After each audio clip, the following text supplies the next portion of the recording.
gorgeous. They did a good job. I just might have to trade mine in. All types of noises, wind out, man. Bang, bang, it's your boy Whisper Thing, and I'm back up in this thing, man. And I've only been getting out about one video a week, but school just been crazy. But y'all stay tuned for this coming up week. First video I do is gonna be getting these leather seats cleaned up. I don't know if y'all can tell, but from when I was working warehouse, my driver's seat is nasty, man. Then I'm gonna get another video on these, on how I do the Alcantara, man. And let's get into how I feel about this C8. Man, have you guys seen this rendering? They meshed the Camaro and the Corvette together. Could you imagine if they made the new C8s and they look like that? That would be dope. Let's go over some of the specs. It's got a 6.2 liter engine, just like the Camaro SS does, but this one's the LT2. Now, I don't know my LTs all that well. Really, I don't even know all the LSs that well. They're basically the same motor, so I'm not too sure what's different. 35 to 40 more horsepower than what the Camaro's SSs do. It's got 490 to 495, it says, which ain't bad at all. I'm sure that it's much lighter than what the Camaro is. 3,366 pounds.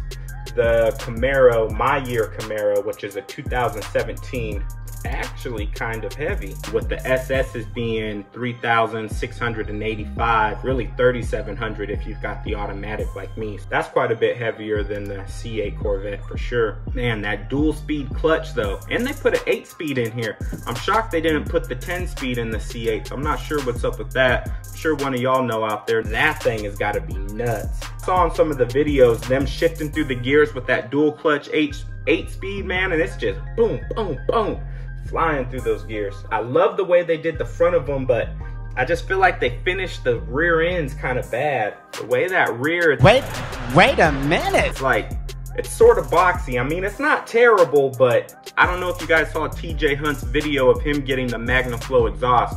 Me and Calvin were making. Woo! It sounds all right. I thought they would be a little bit louder, but you know, it's hard to tell over the microphone. I definitely don't like how on the stock exhaust they've got those square tips. I love though TJ Hunt's Street Hunter kit that he's got.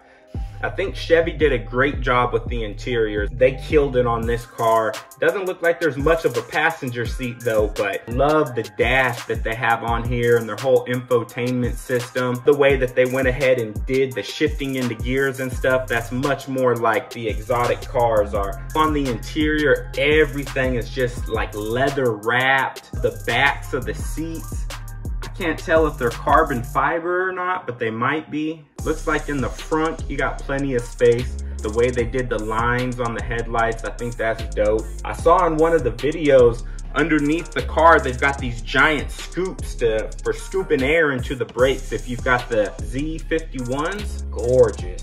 They did a good job with that engine. Okay, I see it's got a top speed of 194. So I'm reading on a website called Stingray Chevrolet, 0 to 60 in 2.9 seconds. And they say the quarter mile is 11.2 seconds. If these numbers I'm reading are accurate, this thing is fast. I mean, I think that's up in ZL1 territory for quarter mile.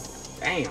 I think the ZL1 is only running like mid 11s to low 11s, if that stock, and that's got 150 more horsepower at the crank. That's crazy. Man, I can't wait to see one of these things in person. But anyways, y'all, this video's over. It's your boy Whisper Thing, and I'm about this thing. Peace. Ooh, baby, on the track, I'm going vroom, vroom. Try and catch me when I pull up in a zoom, zoom. Oh, no, please don't make that call. We don't want no call, stay ready.